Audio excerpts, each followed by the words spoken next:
I'd like to call this meeting of the Elkhorn City Plan Commission to order. It's Thursday, March 6th, 2025 at 6 p.m. Will you please rise for the national anthem? They pledge allegiance. We can sing if you want to. I pledge allegiance to the flag of the United States of America and to the republic for which it stands, one nation, under God, indivisible, with liberty and justice for all. Roll call, please. Wesley? Here. Hunter? Stacko? Here. Bortman? Here. Eastland? Reinell? Here. Schroeder? Here.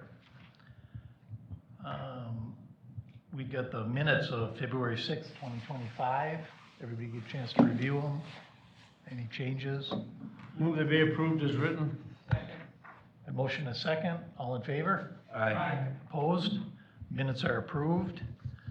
Our first item is Belinsky Homes, their Harvest Point Villas. They want an amendment to their plan. I guess there's no public hearing on that one. Who's got that one? Let's go, Allison.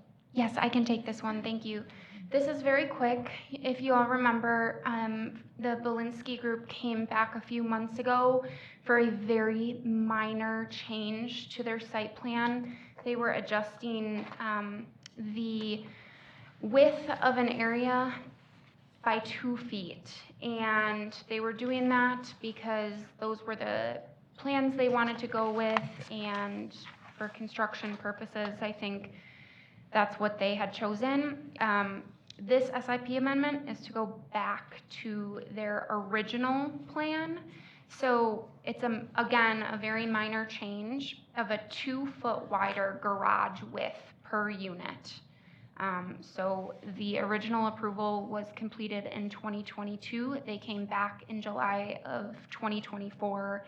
Now they're back one more time, hopefully for the very last time, but they are looking for a 2-foot wider garage on all of their plans. Does anybody have any questions or concerns?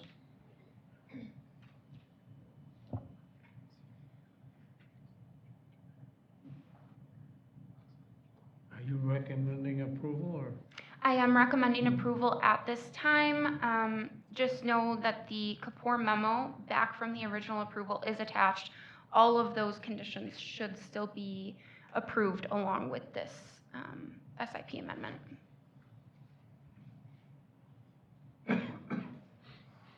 I'd make a motion to approve Second. with the conditions that were on it originally. We've got a motion and a second. Any discussion? All in favor?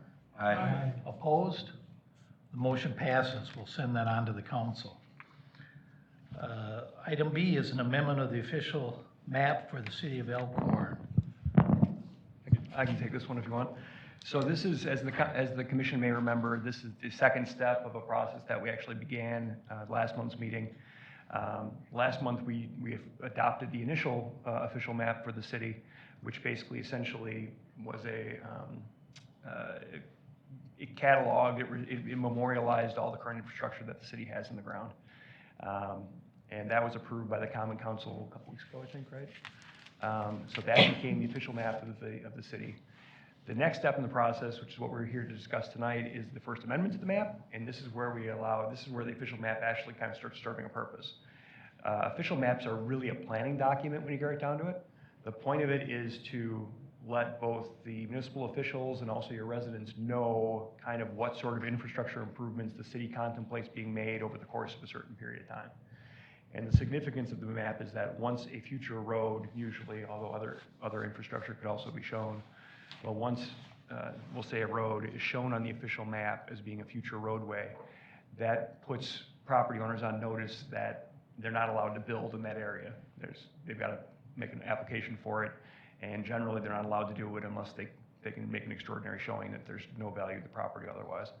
And the significance of that is that not that the city doesn't take title to the roadway once it shows on the official map, it just makes it cheaper for the city to be able to buy it when the time comes. Because obviously if somebody puts their house right where you're planning on putting your future road through there, it's not good for your residents because they've lost their house. It's not good for the city because now you have to pay to basically for the value of the house, you gotta pay to relocate somebody. So it's a planning tool that allows everybody to kind of get on the same page in terms of what's planned for infrastructure going down the line. So again, the first step in the process that we did last month was adopting basically an inventory of what the infrastructure that you guys already have. And now this step that we're talking about tonight is a recommendation of an amended official map to the Common Council. And this amended map now picks up two things largely. One is all the future roadways and other future infrastructure that's essentially already shown on your comp plan, your 2040 comp plan. I think you guys are up to 2040. Correct, 2040. So all those future roadways that are shown on the 2040 map are now incorporated in your amended official map. Just speaking with Matt a little bit before the meeting, I know there's a couple of changes there. There's one subdivision that I think came online after the official map was adopted, right? Yeah, it was the apartments, Creekside. So the infrastructure from that is now shown on your amended official map, but it's not shown up on your comp plan. But everything else that's shown on your comp plan as being a future roadway is what's reflected on this amended official map. The other change with the amended map as opposed to the original map is that the amended map now picks up, there's a 1.5 mile boundary that all cities and villages have around their boundaries. It's called the extraterritorial platting area. And basically that's any plats that are submitted in that area, even though they're technically in a township, would still come to the city for approval on the theory that eventually maybe this will be brought into the city, right, through annexation. So it makes sense that the city would have some role there. So the official map, the amended official map now allows us to pick up that collar region, that 1.5 mile collar around the city's boundaries. So that again, now you can extend your future roads into that area as well. Now the effect of that is that when people in those areas who again are in the towns, if they want to go build in an area, they need to come in and make an application to the city as well. Because again, it's the same rules that would apply if they were to not do that and say they put a house up right where you're showing a future roadway. When the time comes to take that, you wouldn't have to pay for that structure that was put up. So there's an incentive for them to come in and apply as well.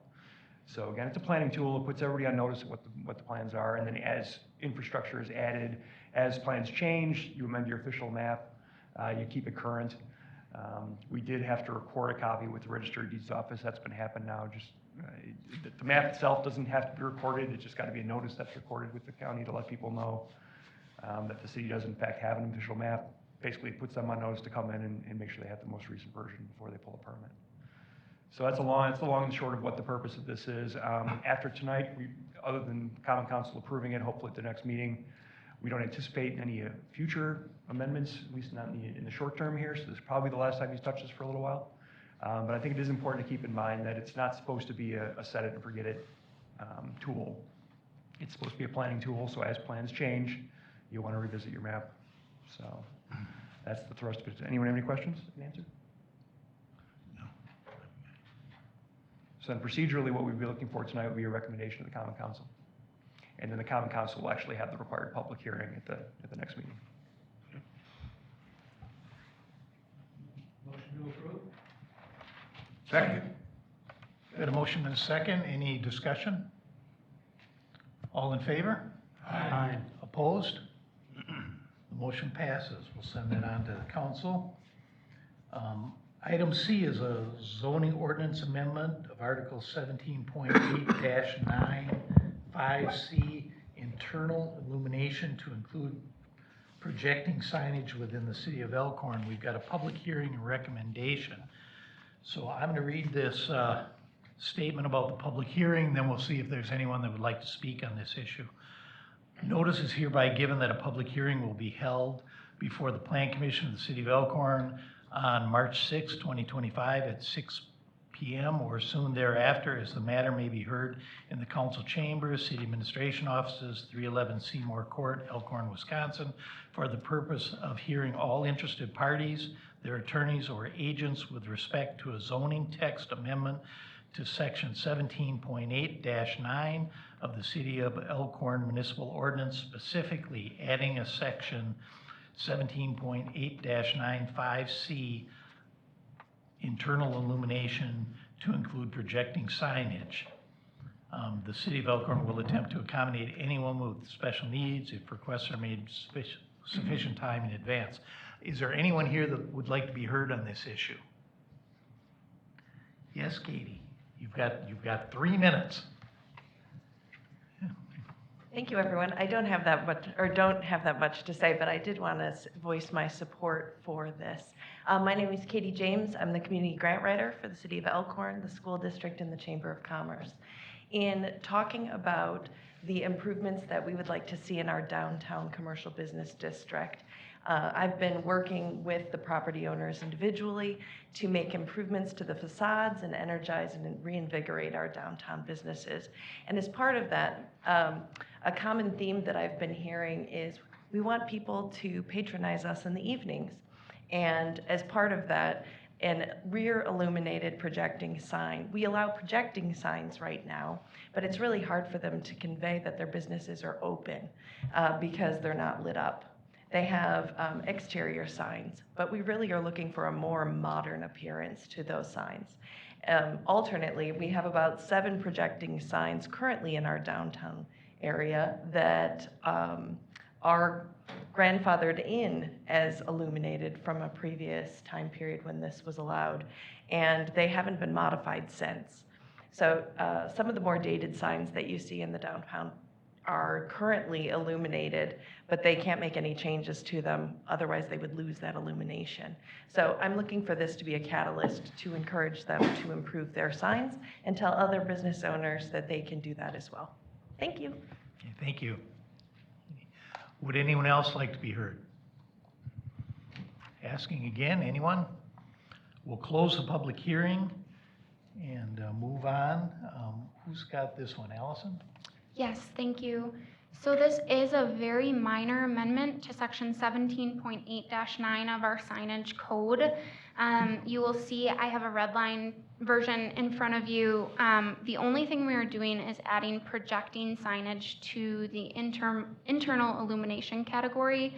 So if somebody wanted to come in and place a projecting sign on their business, right now they can do that, but they cannot have it illuminated at all. Changing the ordinance would allow for internal illumination only. You'll notice that there is an external illumination below this. We would still not be allowing external illumination. That would help us avoid those Broadway show projecting signage situations. So anything would still have to come to me for staff approval, and they would have to apply for a zoning or sign permit. So they would still be getting reviewed. However, it would give business owners the opportunity to have an internal illuminated projecting sign. Thank you, Allison. Does anyone have any questions or anything? Basically, what we're saying is we have a sign that does not qualify or is not within the city ordinance. So the best thing to do is change the ordinance to accompany that, to satisfy that one application. Right now, we don't have any applications on file for this type of signage. There has been a general interest in the downtown business owners to be able to place projecting signs, but in order to do so, if they're going to put all the money into the new signage, they'd prefer to have them lit so that, you know, they can be seen at night.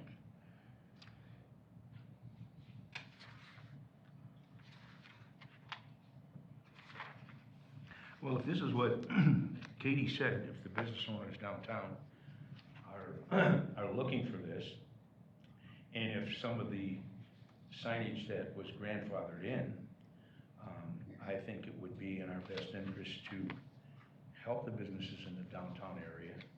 And if it just, if that's what they think is important, then I think it would be perfectly fine as far as I'm concerned.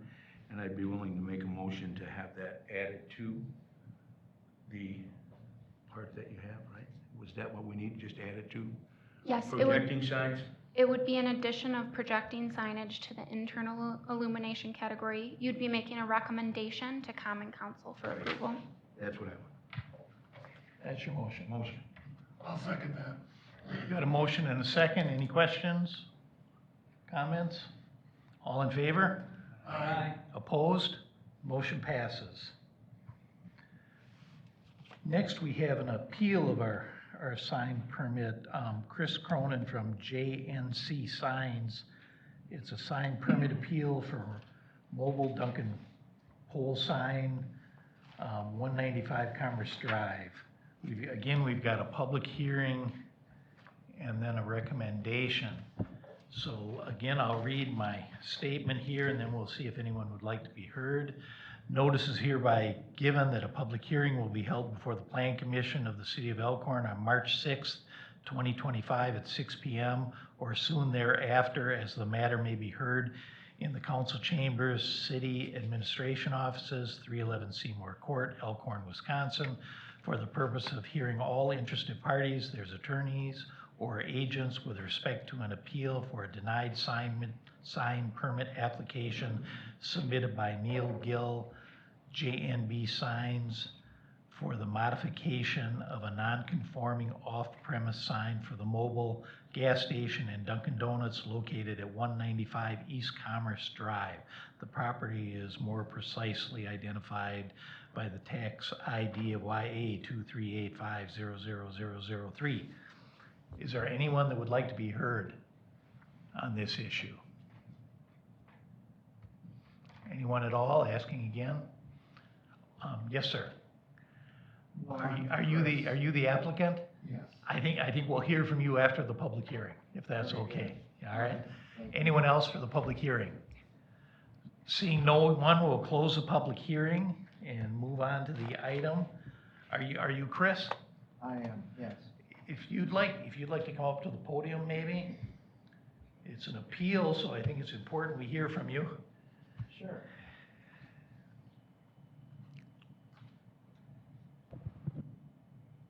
I work with Neil Gill, the property owner, and he's investing quite a bit in the business, adding the Dunkin' Donuts space, and wants to look at his signage, spruce things up, make it more modern. I don't think that sign, the existing sign, has been touched for years. And now he wants to invest in it, which means we would remove the cabinet that's there now and scrap, and then install new cabinets. The top cabinet is the mobile Dunkin'. It's internally illuminated, of course, LED. And then he would add the digital pricer below it. So we're actually decreasing the square footage by about 10. It's currently at 132 square feet. So with the modifications, it would be at 122. He's also gonna, prime and paint the pole and make it all look new. That's basically what we're looking at. So the pole wouldn't be the sign would not be any higher than what's there right now, is that right? Correct, no. Be the same height and actually smaller. Just a little bit A little smaller. bit, yeah, just a little. Right. Allison, what do we? Yeah, so I can add a little bit more information for you. The reason that they had to come before the Plan Commission for an appeal is because the sign itself is not located on the Dunkin' Donuts property. So the sign is what we call an off-premise sign. The business location, the Mobile and Dunkin', is located at 195 East Commerce Court. And this sign is on the corner of 100 East Commerce Court, which is the Love's gas station.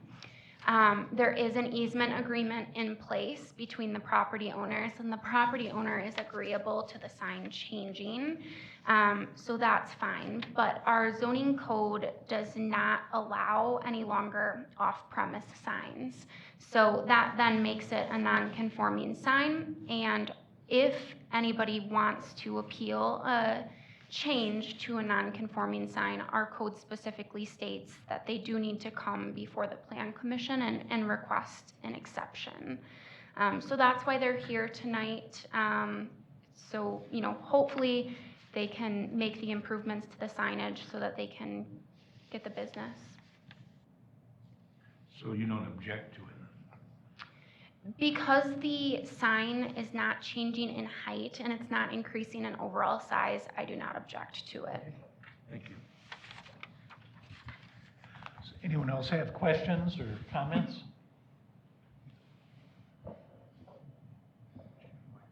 Hey. Go ahead, Chris. So procedurally, your ordinance is actually very interesting. So essentially what it provides is, as I understand it, there's actually sort of two avenues of potential recourse to an applicant in this scenario. One would be an appeal and one would be an exception. The appeal would be if the applicant thinks that the ordinance is being interpreted in a way that's not correct, basically. And the exception would be if the applicant's saying, yeah, I think the ordinance is being interpreted correct, but I still think I fall under one of these exceptional circumstances. So your ordinance says that a legal nonconforming sign, which I think this is by all accounts, may not be enlarged or modified to increase the nonconformity. So that's kind of the threshold standard that's applicable here. To the extent the applicant's asking for an exception that refers you to a separate section of your code, and as I read it, it's actually very, very narrow.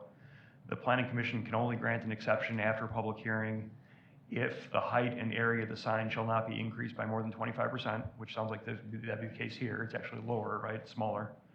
But the second one is that the visibility of the sign is impaired by the surrounding environment and that an alternative sign location is not feasible. I can only imagine that maybe that second requirement was written in to pick up a scenario where maybe a sign is covered by growth or something along those lines. It used to be visible and now it's not anymore because there's trees growing around it or something along those lines.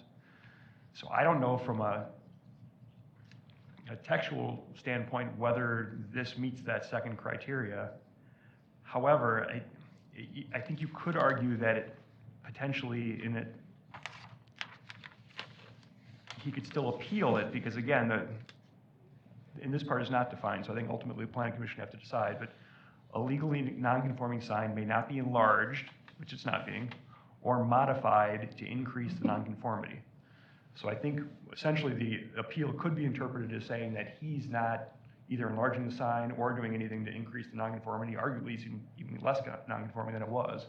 So while I don't think it would qualify for an exception, I think theoretically the Planning Commission could say that, yeah, it doesn't meet that requirement because it's not being increased in size and it's not increasing the nonconformity. And I don't think, the other thing to, I guess, keep in mind anytime you start getting into exceptions or variances is what sort of precedent you may be setting. That's always a dangerous thing. If you were to grant this one and somebody comes in down the line and they want to do the exact same thing, you know, once you've opened that can of worms, it can be a problem. This is a pretty unique circumstance, frankly, so I don't know that that's necessarily a recurring problem where it's a non-conforming sign just because it's technically off the property, right? So it's not the most non-conforming thing, certainly. And then I guess the other thing for the Planning Commission to keep in mind would be if this was a scenario where you were concerned that that the situation may repeat and you may be opening a can of worms, setting a precedent that you want to set, then legally speaking, the correct result of that would not be to keep granting exceptions and granting variances. It would be to look at changing the code. So that's kind of frames the conversation, I guess, for the Planning Commission. I mean, as a threshold question, do you agree that the sign is in violation of the code in that it's being enlarged or it's being modified to increase the nonconformity? If you find that it's not the case, then you can fine for them on that basis. If you do believe that that language applies, then you got to go to the second step, which is whether it qualifies for an exception. And unfortunately, I don't think it meets that because your standards are pretty tight there. So that's how I read it. Basically, if the sign was on their property, he wouldn't even be here. Correct. Okay. Yes, that's correct. If he has agreement with which is in the packet here, with the owner of the property, I see no objection and I'd move for approval. Second. Got a motion and a second. Any other discussion? Questions? All in favor? Aye. Opposed? Motion passes. Thank you. Your appeal. You bet. Thank you.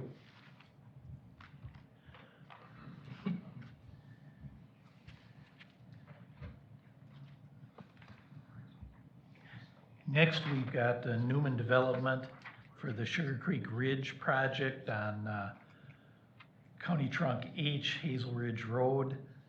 Planned unit development overlay zoning amendment and general development plan. There is again a public hearing and a recommendation. So I'll again read my statement here. Notice is hereby given that a public hearing will be held before the Plan Commission of the City of Elkhorn on March 6, 2025 at 6 p.m. or soon thereafter, as the matter may be heard in the council chambers, city administration offices, 311 Seymour Court, Elkhorn, Wisconsin, for the purpose of hearing all interested parties, their attorneys or agents with respect to the proposed amendment to the City of Elkhorn zoning map submitted by Ryan Fritsch, Newman Development. The City of Elkhorn seeks to amend the zoning map to establish a planned unit development overlay district and general development plan for approximately 61.03 acres located at Northwest County Trunk H and Hazel Ridge Road. The property is more precisely identified by the following tax ID of YUNW00058. Is there anyone here that would like to be heard for this public hearing? Anyone at all? I'll jump first. Yeah, ready? If you'll state your name and address, and you've got 3 minutes. Thanks, Tim. bet. Colin Cheever, 644 Gerard Street. 2 items on this one. One, as I mentioned in the previous meeting, as a landowner on Gerard Street, I would like to see that lots 1 through 5 turn into lots 1 through 4 and match up lot for lot, just like they have done in their other proposals in Phase 6, where they are also matching lot for lot. But I guess my number one concern with this, and what I asked the Plan Commission in their consideration, is if you so choose to move this forward, please do so with the stipulation that the developer must have access to and approved access to exit their subdivision onto County Road H, and that be approved by the county and so forth and done before they can move forward with this. Thank you. Thank you. Would anyone else like to be heard?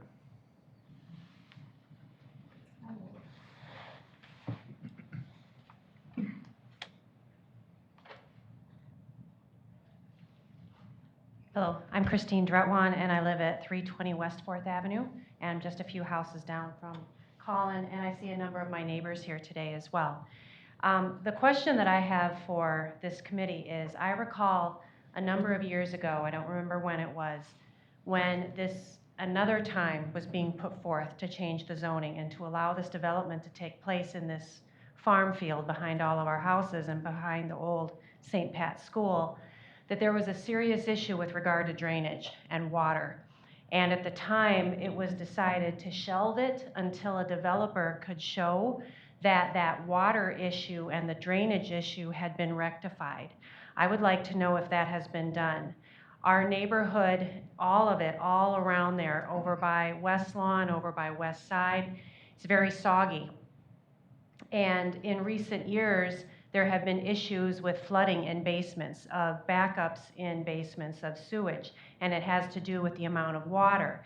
If all of this is developed this way and there has not been a rectification of that issue, I think all of us are concerned that, number one, there's going to continue to be a water problem. Can the existing sewage and water systems that we have handle the increase with all of these houses and development that's going to go in? Because right now, I'm not sure that they're doing the job.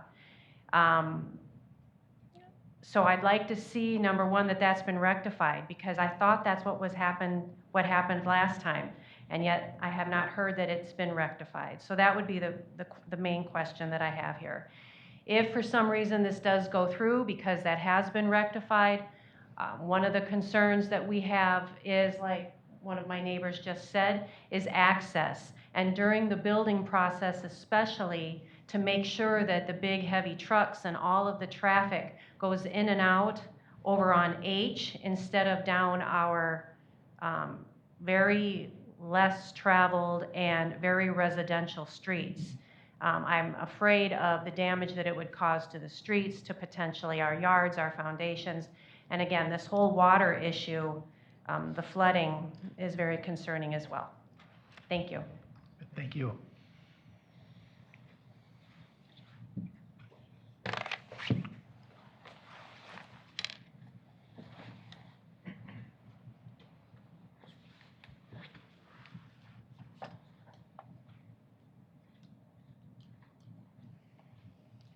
My name is Elaine Lundgren, 648 Girard Street. I also would like to address the drainage and water issue. It was brought up at the last meeting, and it was brought up several years ago at a previous attempt to sell this property and develop it. And citizens were told it would be fixed. As of yet, it has not been fixed. Every year, we continue to get house flooding, lawn flooding, whatever. One of the things brought up at the last meeting was who's going to pay for the new infrastructure. And I would like some guarantee that the developer would do it and not we taxpayers who have been living there and have to deal with flooding and so forth. Myself have spent several $1,000s having to repair my home from the flooding issues because of the overuse, whether it be act of nature or poor infrastructure. I cannot say one way or the other, but I don't think we should have to pay for a new development's infrastructure and sewer and drainage problem. Or roads. Our roads have been repaired several times, and most recently, trucks for the new developed options school have been going up and down our roads, and I've seen damage to our roads, and I can only imagine heavy equipment trucks coming down our roads for developing a new project, and how are homeowners, once the project is developed, going to get in there, coming down our roads or coming down Second or Fourth or whatever. That doesn't seem to be a big concern of the developer, and I don't know how you could approve a development going into an area where you know there's a problem without fixing the problem first, because that is not fair to our citizens, our taxpayers, or our community. And it's also not fair to the new people coming in as well. Thank you. Thank you.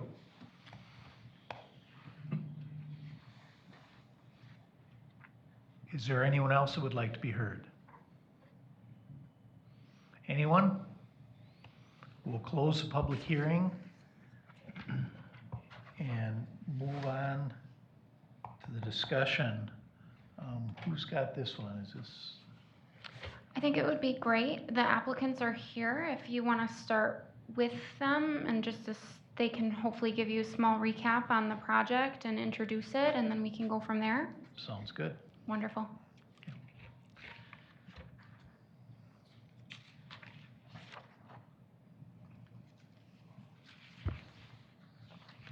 Good evening, Commissioners. Brian Lindgren with Newman Developments. Ryan Fritsch is here as well, so we're both available to answer questions. Thank you to the members of the public who have spoken their concerns. This is always good to hear. So just take a second to respond to some of those. Drainage and water issues are typically addressed at the next step, and I think that a development is the opportunity to address those drainage issues. So when we go through a development, just to give those who are unfamiliar the process, we engage with our civil engineers, our soil experts, and so on, and they come up with a plan to handle both on-site water and the drainage area that flows through the site. So they have to take into account those calculations and account for that water, and that water then gets either contained, treated typically, and allowed to settle out, and then it exits the sites through existing pathways. And it does so at typically a reduced rate, but the volume is just spread out over time, if that makes sense. So when that time comes, those plans get pushed to the municipal engineers, they get pushed to the DNR, and anybody else who has jurisdiction over stormwater. So I think that this development has the opportunity to address some of those issues that have been brought up. So, and then access is always something that comes up. We will make signage and put it in place to encourage access off of Highway H. That is the most logical access for construction. If the city allows it on other projects, we've gone so far as to post signage at other roads to say no construction traffic to encourage people. Ultimately, truck drivers and things get lost just like anybody else, and they end up on the wrong roads, but we'll do whatever we can to encourage them to take the better route to the site. So what we've got then proposed is a development that's 100% for sale residential. Lots that we would develop under our Newman Developments entity, which means we put in the roads, sewers, and so on. And then our building partner, Harbor Homes, would be the builder for these homes. So we anticipate that these homes would then be available for sale sometime around, it could be as early as the end of this year or certainly next year. We look forward to having that opportunity. I've got the comments, if you'd like me to go through them, from Kapoor. So at least that was part of the packet.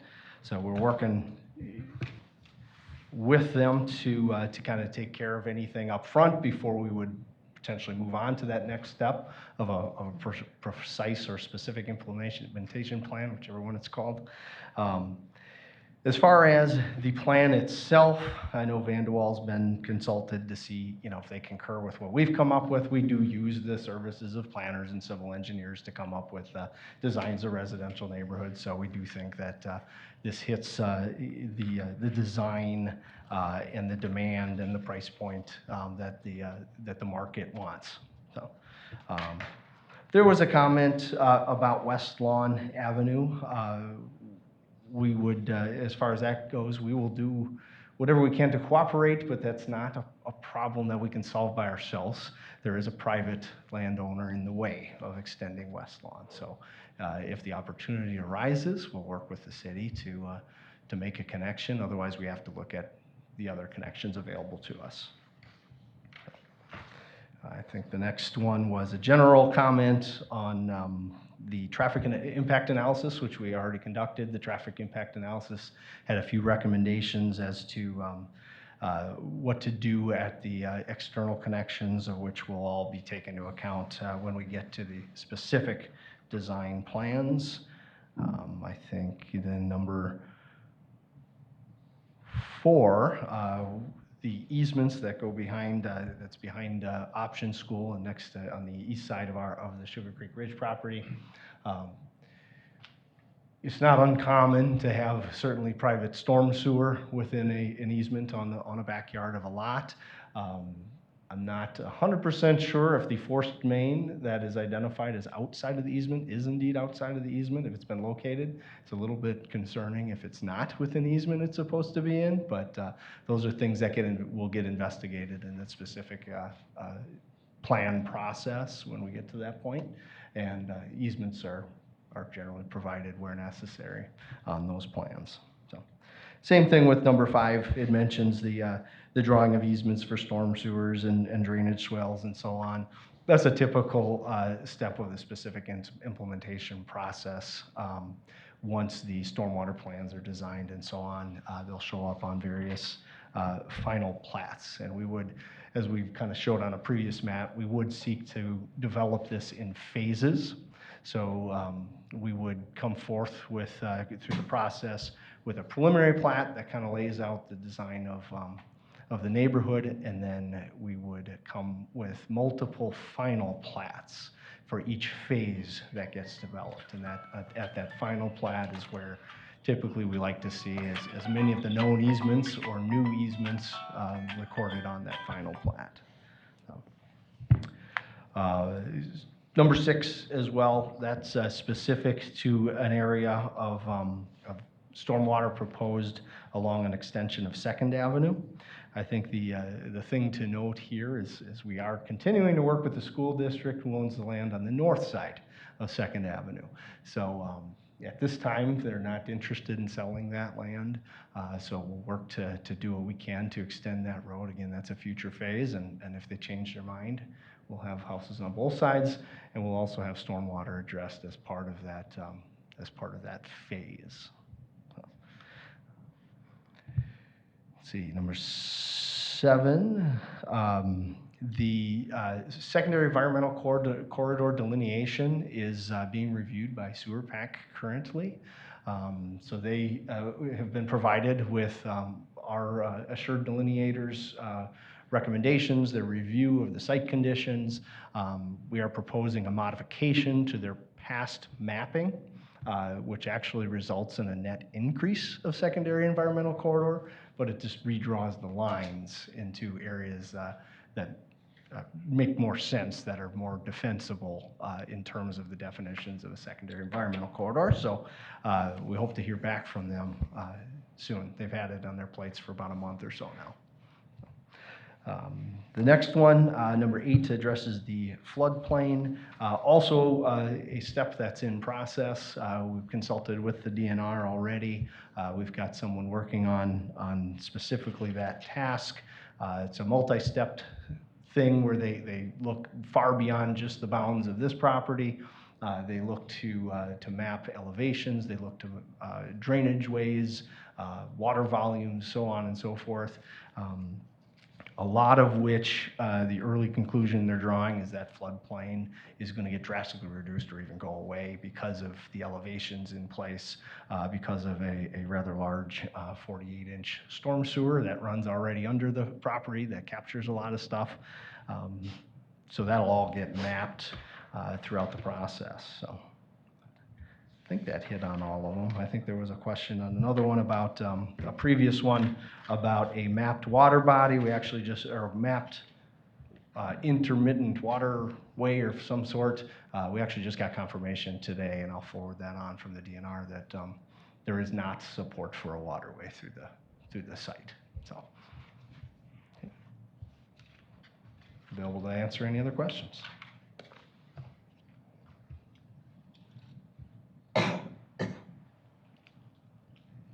Yeah, I would like to say or ask you, the people that spoke are my friends and neighbors. I live on the corner of 4th and Girard, and I have got the highest lot in the neighborhood, so I've been lucky. But every time it rains more than an inch in an hour, which they call a 100-year rain, we get one about every 10 years. And the city has to send a sanitary pump up there to pump the sewer out so it doesn't run into the houses. And I think the last time it rained, they took 25 loads out of there. Now, according to this, I say the city is gonna build a new lift station. Is that correct? Because the one you have now will not handle it, okay? Yeah, the lift station, And replacement. I will itinerate that. The last two, what I said the last time you were here, I will not vote for it until those 2 problems are taken care of. One is the lift station, and 2 is the last 2 developers, Robert Cook and Belinsky's, could not get permission from the county to put an entrance on County Trunk H. And if you can't get that, I can't see putting all that traffic down Girard Street and 4th Avenue to get to that subdivision. So those are my 2 questions or objections, that until there's a permanent fix to the lift station that'll handle another 163 homes. I've lived there since 1967, and that's longer than you are old, I know that. okay?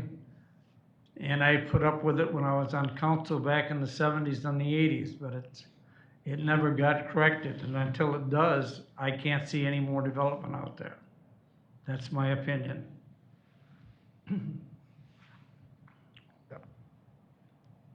I don't know if Matt wants to go first or somebody wants to go first, but otherwise then I'll jump in. I'll just mention, you had asked about the Nettersheim lift station, what we refer to as a Nettersheim lift station. It is slated for replacement in '26. That's where it's at in the CIP right now. And I guess, Matt, do you want to talk about, I mean, your belief or what you've observed in terms of, I know that the cities in the past has lined all the in terms of the I&I mitigation, in terms of the city proactively trying to reduce the amount of water that is flowing into the sewer system, but also, I think you've told me that you're concerned, you think that a lot of the problem has to do with the private sewer laterals serving those homes in Girard as opposed to necessarily a lift station problem. Is that?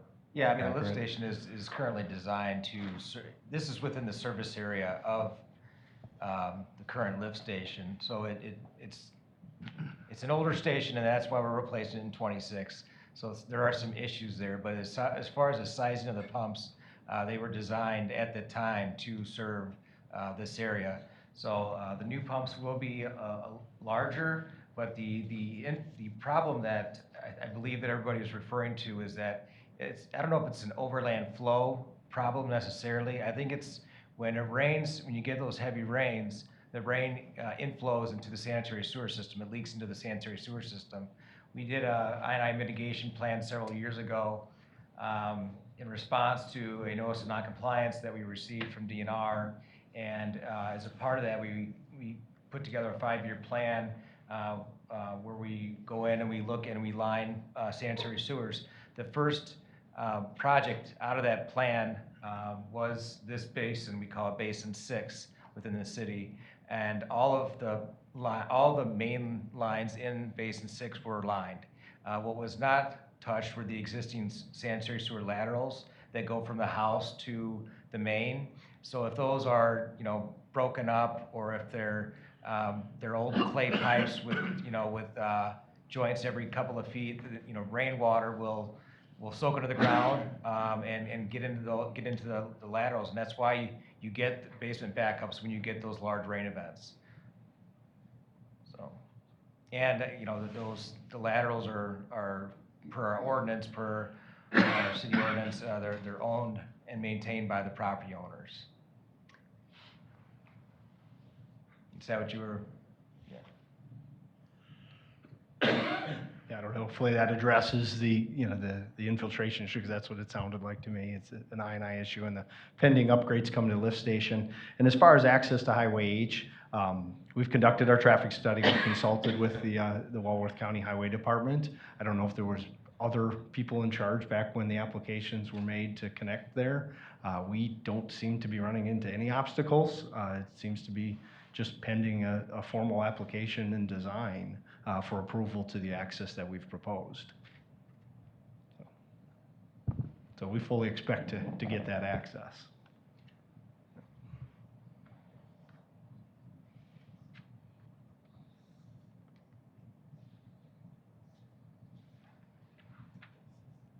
Would you let me ask a question to Mr. Boardman?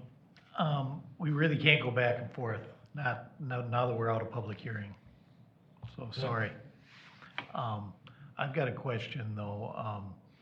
I know Connor addressed on Girard Street there, you've got 4 lots. Your plan shows 5 lots, so the backyards don't line up. In most other parts of that plan, like along West Lawn, they're all lining up exactly, I think, with the existing lots. Have you got an opinion on that? Yeah, I thanks for bringing that back up. I went right past it. Obviously in this neighborhood and the nature of, new developments is we've got to try to monetize every foot of road. It's just very costly infrastructure. But I think that's a fair ask, and I'm willing to make that change, to change that to 4. Great, thank you. Will there be a berm between them and the people in Girard? Typically, we don't berm between residential. I don't have the grading details at hand either here. I don't know if there's a drainage situation we need to manage back there as well. So I would say not likely to put a berm there between residential lots. We'll at least match the lot lines and the sizes. Just, if you don't, if Planning Commission doesn't mind, I just want to make a comment too. I'm talking with Naomi. I know this plan shows contours, but they're kind of hard to read. But it looks like everything kind of flows from the existing residential kind of through the development. Or like this, through here like that. So if anything, they would be getting water from this area. So it's not like water's coming from here, going back this way, correct, Naomi? That's correct, it's going. To the north?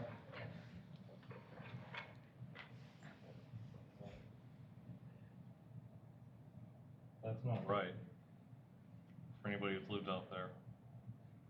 Flows from the field Built towards into our homes. backyards. Yeah. Everything behind Gerard Street and towards Options flows towards Gerard So Street. like where that green, where that green spot is? Yep. Does that fill up?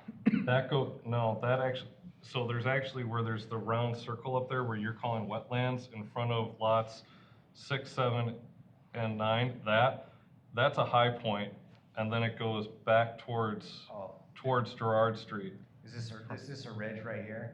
Yeah. This looks like a ridge right That's here. a ridge right there. Okay. Yeah. I guess I was just, In general? generally speaking, everything seems to flow, but yeah, I do see that ridge, now that you mentioned it, I Yeah. do see that ridge there. 'Cause we So can that- walk- That would mean that water from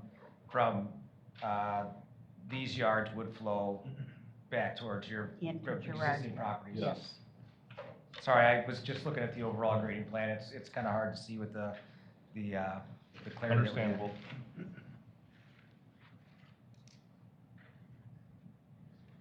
I will just note that we'll get into the grading and stormwater kind of in a lot more detail at the next phase. So whatever was submitted for this phase was very general, the general development plan. And so I'm just gonna back up just a tad here and introduce the development a little bit more, and then I'll go through my review.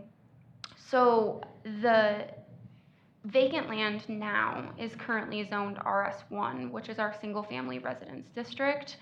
So the land has been set to be developed as single-family properties, and that's also consistent with our 2040 land use plan, which shows this parcel being low-density residential. So the applicant is requesting a planned unit development overlay district because they'd like some flexibility with our zoning ordinance, and the only way to achieve those flexibilities is to apply for a planned unit development. So you heard a little bit of introduction from them with the concept review. So at this point, you have a good understanding of what they're asking for. There are several different single-family lots that they're looking to develop on this 61 acres, all the infrastructure, all the stormwater, a complete new residential subdivision. In my review, you'll note that I outlined the flexibilities they're asking for within their plan versus our zoning ordinance. So the flexibilities that they're asking for specifically is that within the RS1 single-family residential zoning district, we have a minimum lot size requirement of 8,400 square feet. We have a minimum lot width of 70 feet, a front setback of 25 feet, a corner setback of 25 feet, a side yard setback of 10 feet, and a rear setback of 25 feet. And excuse me, our RS1 zoning is 8,000 square feet.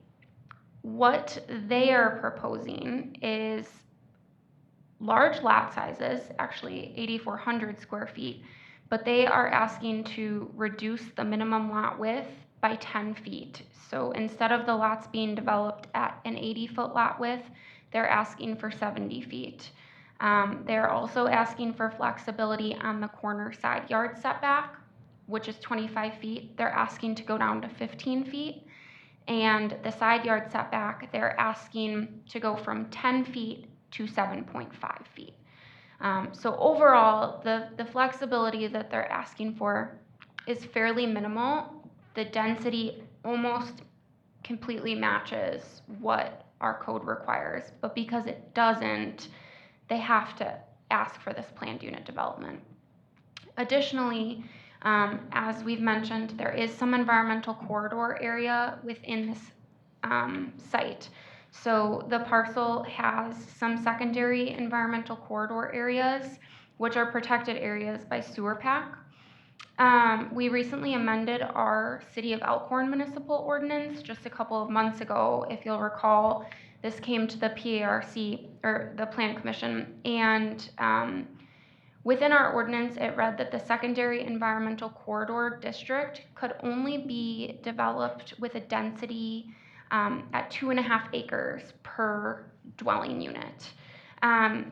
That code has since been amended to state that the Common Council, upon favorable recommendation of the Plan Commission, can allow for a greater density within the second environmental corridor district upon determination that the density allowed is consistent with the purpose of this article. So we do now have the ability to possibly approve a higher density within those environmental corridor areas. I just want to make specific note that if the Plan Commission does decide to make a recommendation on this GDP, it should include that you are also in favor of the density being decreased in your motion to the Common Council. And then there are a couple of other things that I could definitely have Naomi touch on if she briefly just wanted to go over her memo as well. Sure, thank you, Allison. The applicant did a nice job of summarizing the response to my memo here. It's dated February 21st. I reviewed the plans that were in the packet. The one thing that has, I don't know, I've questioned from just seeing the first concept plan and that first comment from staff when we met is what to do with West Lawn. So West Lawn is an existing road. It now is a dead end, not with a proper turnaround for services or cul-de-sacs, which would be required by code today. And so this stretch of West Lawn is about, I think, 1,500 feet, much larger or longer than existing cul-de-sac regulations for length. And so there's a couple options here, I think. The extension of West Lawn is part of the comp plan. And with the planner's review that I believe will be undertaken, they may comment on to what ramifications there are, or if any, to not follow the comp plan. I'm not a planner. I can't comment on that. I do see it on the comp plan. I now see it on the official map tonight. And so it's worth some discussion as to whether you would look to extend this roadway, tie it into the new subdivision. The roadway could be tied in. Well, we don't know. There's due diligence that needs to be done. There is the subdivision to the south. You can kind of see it on the map Matt brought up here. The existing, I think they're condos or townhomes. And this is an old, apartments, thank you. This is an old plan set that showed a turnaround that was never constructed. And so there's some reason to believe that there may be some easement or there may be some access permitted there in order to construct a turnaround or connection to the new subdivision. However, I don't know that there's been any title work done or any real vetting of that option. So there would be some work if the desire was to follow the comp plan and make this connection. Alternatively, you say, we're not going to make it. I would then recommend we have some sort of emergency turnaround at the end of West Lawn, Maybe that's extending an easement, maybe that's getting some right-of-way through the new subdivision to try to get proper turnaround for plows and emergency vehicles that we would need, or that we would likely require, would be required if that road was being constructed today. So there's a little bit of question as to what direction we would go for West Lawn. That basically is my comments number 1 and 2. Comment number 3 is we did get a traffic impact analysis, and it has been reviewed by Kapoor's traffic engineer, and approval letter was written today. So, basically we review the information that was submitted. Did they look at all the areas or intersections we think might have an impact? What were the recommendations? Do they follow best practices, basically? And so yes, that traffic impact analysis appears appropriate. That's in your packet. I did comment on the 30-foot outlet on east property line. In Allison's memo, she does a nice job of outlining the requirements for the GDP, what information should be submitted. One of the requirements is propose and existing utility easements. So that's why I included this comment at this time. Understanding where the force mains are and getting utilities sign off on what they need for an easement there would be important in order to keep access. You're now going to have houses lining that area, and then the school develops on the other side. We want to make sure we have access through there to maintain our infrastructure. And then that kind of ties into the next comment, number 5, which is easements related to storm sewer structures. That's required, even though storm sewers are private infrastructure. There's a maintenance requirement that requires the easement. So making sure that we have those, we know where those are going to be. They can be sized differently as we get to the SIP, but it is on the list of things that should be included in the GDP submittal. I did make a comment, number 6, about the outlot. Number 3, this detention facility here is kind of, I don't see an overland flow route possible without going through existing backyards. Maybe that can be engineered, but I'd like to bring that up at this time, because if those lots are put in, there's going to need to be some sort of stormwater in this area. So that is the gist of comment number 6.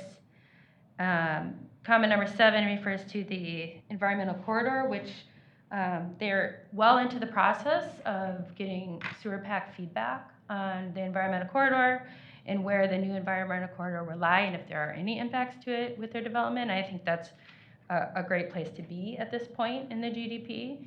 If sewer pack were to provide comments that required a change in the site plan, they could come back for an amendment to the GDP. So I think that pretty much summarizes, and I don't want to lose sight of the floodplain zoning ordinance requirements, which are typically addressed at the SIP level when we have more information. They've shown the shading area that determines the limits from the map. Additional information is required to understand how high the water gets in that location, but they've shown it as best available information to date. So that pretty much summarizes my review letter. I will just also add very briefly, Adam did reach out to a planning firm, Van de Waal and Associates, and I believe they will be conducting a separate review. Is that correct? Well, it seems like they're open to it, but there's some discussion about whether they want a more long-term contract to do it. But they did at least provide preliminary feedback regarding West Lawn, and their recommendation was to explore the extension of it to see if it was possible, and that was kind of their main feedback, at least preliminarily. So in terms of whether they're open to doing a more in-depth analysis, that's sort of up in the air as to whether they're willing to do that, because unfortunately the city doesn't have a contract with them, and I know they helped us with their official map, but I think they would like a more permanent services agreement. So we'll see if they're willing to do another one-time review of this project, or whether we'll have to look at other options.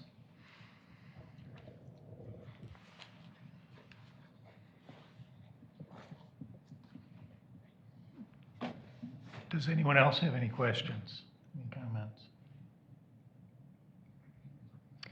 In my review, I did list the basis for review just so that you have it.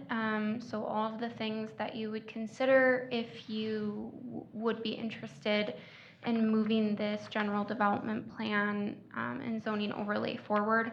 Again, this is the first step, so, just like Creekside, this would come back for a SIP or specific implementation plan where we would see all the final details. It would also have to come back several times for the plating of the different phases. So this is essentially the very first step to keep the development moving forward. I think you've heard tonight there are things that are still in progress. I think the applicants and city staff are working at them, working really well together, communicating back and forth, and a lot of the things that were discussed tonight are already in motion.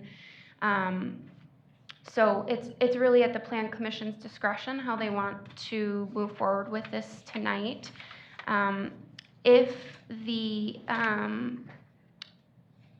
Plan Commission would like to move forward with a positive recommendation to the City Council, a couple of things I would take into consideration is that within those conditions, all of the Kapoor comments should be included and addressed as part of the approval. It sounds like there is some concern over the County Highway H access. This is a legal question, but could a condition of approval be that the access to County Highway H has to be achieved? And, that's possibly what I would consider in this situation.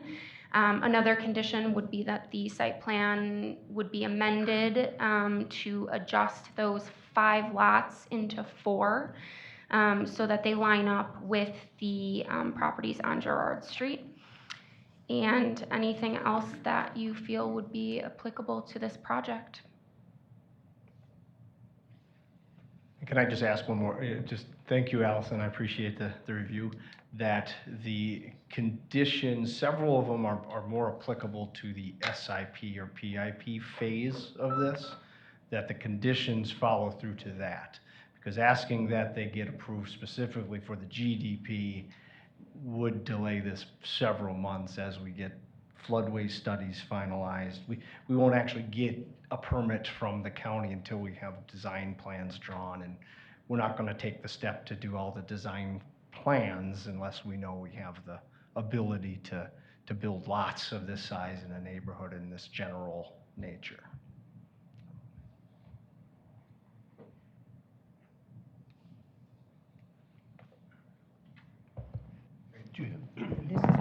Yeah, I mean, from our perspective, obviously, we'd prefer to have Van de Waal or some professional planner look at this, and they just bring a certain expertise to it that none of us, either as engineers or lawyers, we just don't have.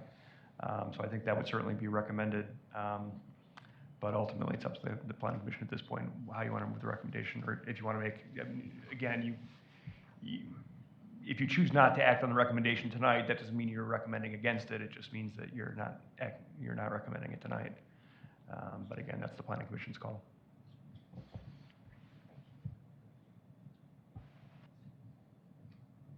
So a condition could be having an outside review by Van der Waal? Yeah. To move it forward? I mean, ideally, you would have that review before even major recommendations. So if there were certain conditions that they would recommend beyond what's already been proposed, you can incorporate those into your recommendations that were ultimately sent to the Common Council. But I'm not sure what kind of, even if they were to help you guys out, I'm not sure what sort of a timeline they would have in terms of turning that around. Could I? It'd be important to ask, what questions are we asking a planner to answer here? I mean, I will say that this is the first time we've ever been asked to have a planner review what a residential development we've proposed.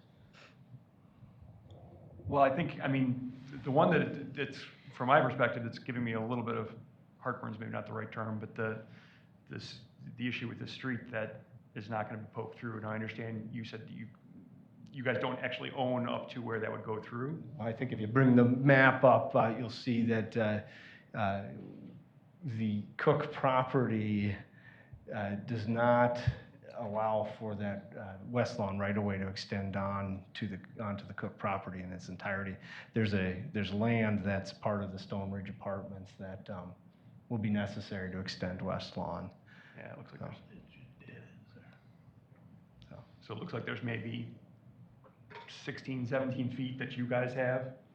Yeah, less than half the right of way. Yeah.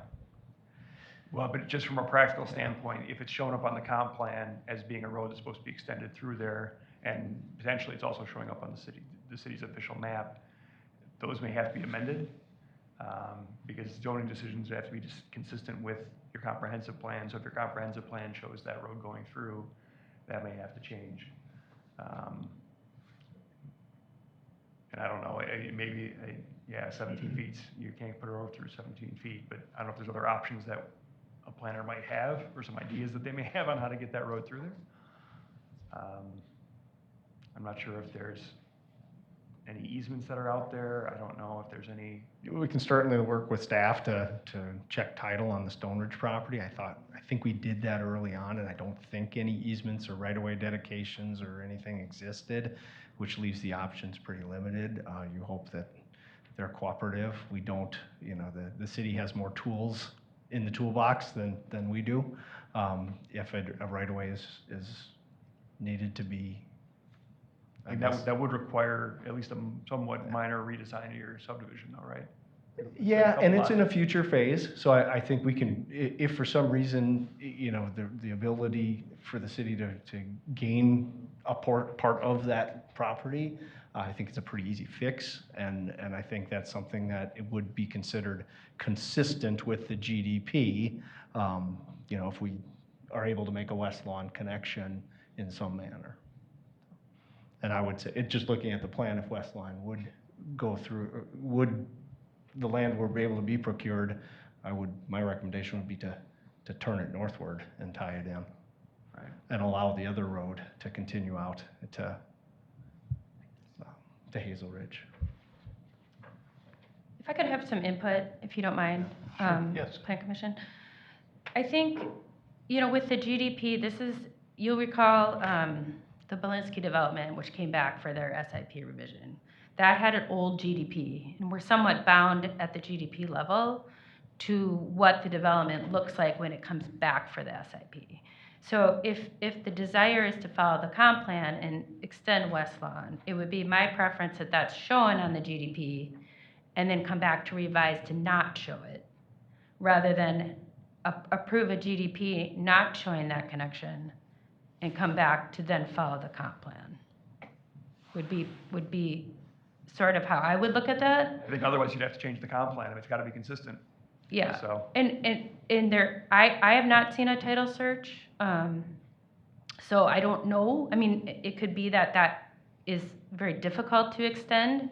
There is resources that the city has if they really want that extension, if they value that extension, but that hasn't been vetted to my knowledge. So that's my 2 cents on West Lawn, and at this stage in our approval process.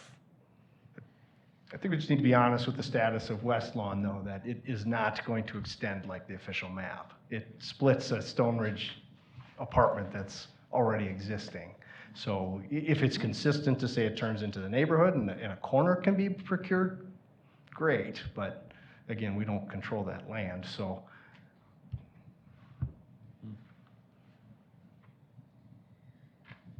Yeah, I guess I would sort of, saying that it's consistent with the comp plan doesn't mean it's necessarily exactly the same as the comp plan. It's a planning tool, and the reality is if the city doesn't have a right-of-way to be able to put a road in, I don't know how that happens, and I don't know if that's something that the city, it's not necessarily a cheap or easy fix to acquire that through eminent domain condemnation. So I'm just throwing it out there that it may not be exactly what was shown in the comp plan, which was a planning tool at the time.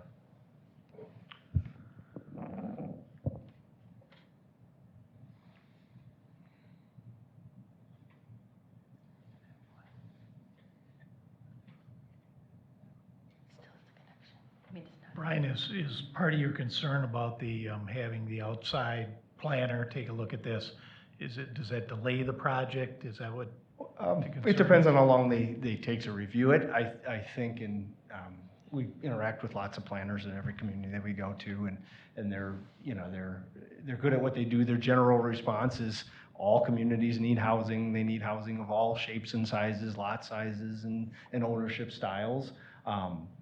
Generally, when it comes down to the details of the layout of the plan, they're flexible in allowing the market to determine what drives lot sizes and road patterns.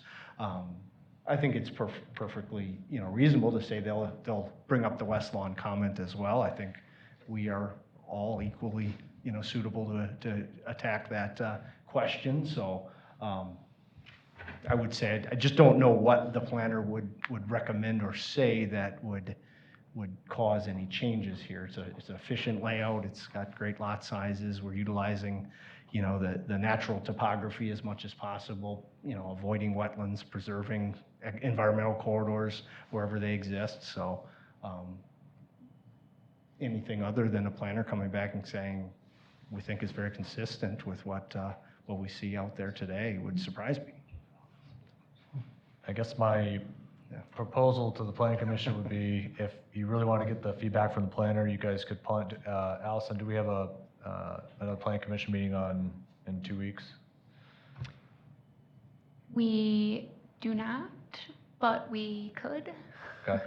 We could reach back or talk to Van Wall more tomorrow, see if we can twist their arm to agree to do a review of this project in full, and ask if they can get that back to us within 2 weeks by the next planning commission meeting.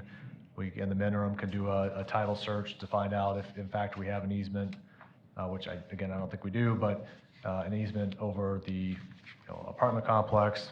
That information would then be available for the planning commission, and you guys could then decide at that point. So I'm just throwing that out there as an option. So you would recommend that we would table this? Is that what we? It's not a recommendation, I'm just giving it as an option, so All right. Making the option. it's an option. It's an option. All right. I move to table it until the 20th of March.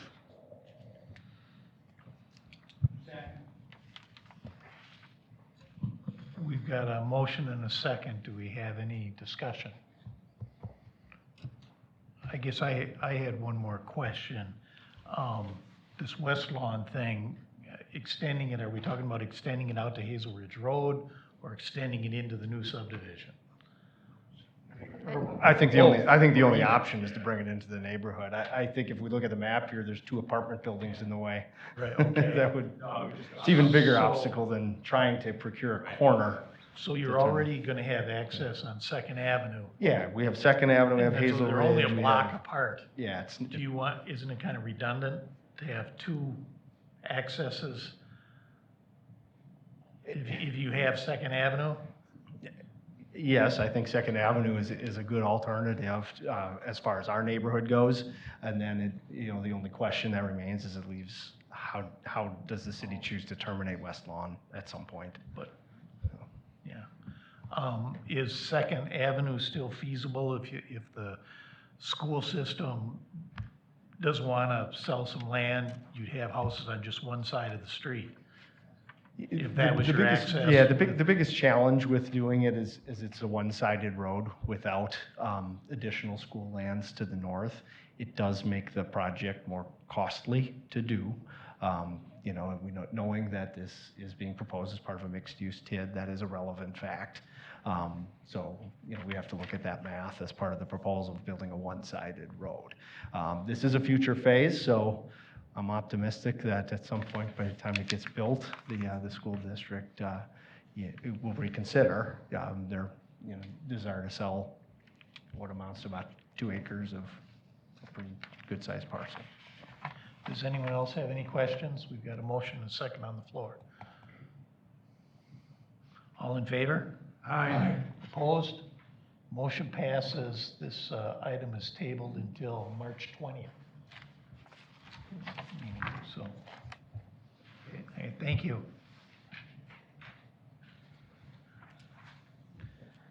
I believe it's our last item of the night is Peter and Kelly Bowes, 22-24 South Wisconsin, for a Central Place overlay zoning facade improvements, a discussion and possible approval. So who's got this one? Allison, are you? Yes, I can take this very briefly.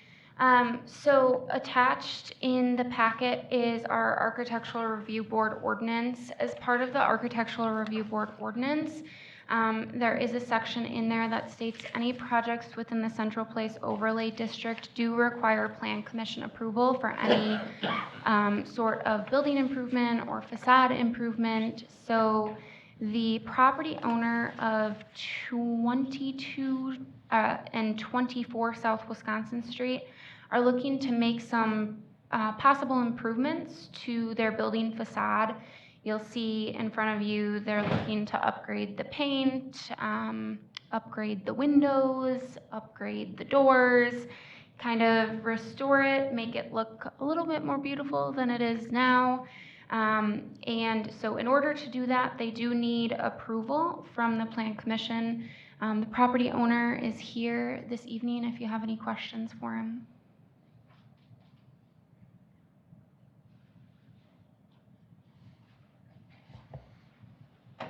Does anyone have any questions? Why doesn't this go to HPC? So right now, the way that our current code is written and has been written is that anything within the Central Place Overlay District is not enforced by the HPC, but enforced by the Architectural Review Board.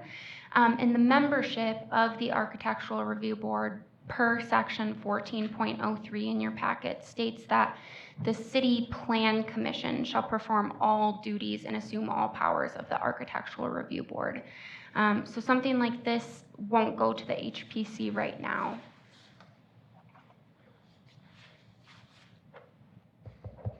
Jim, we had a meeting, was that earlier this week? I think it was maybe 2 weeks ago. Last week? Anyway, we're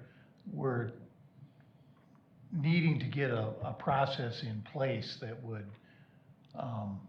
answer your question on what the process will be with the Historical Review Board versus the Architectural Review Board, Allison's office, and get that done. But right now, as we sit here today, this is the procedure. It goes from Allison to the Architectural. 3 months ago, it went to HPC.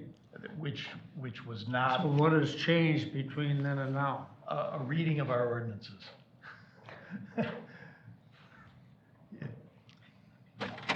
So we need to make changes and get the process. Legalize might not be the right word, but that's what we have to do. I just thought that the building code 17.1 spelled it out, what the duties of the HPC was. I think there's a lot of gray area there, so.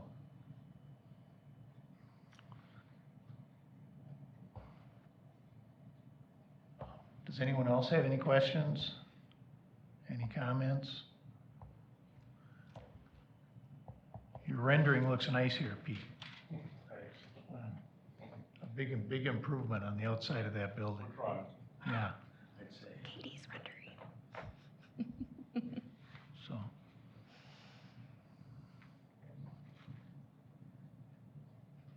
Are we just looking for an approval here? Yes, just an approval. Yep. Make recommendation to approve. Second. We've got a motion and a second. Any questions? All in favor? Aye. Opposed? No. One opposed? Motion passes. Thank you.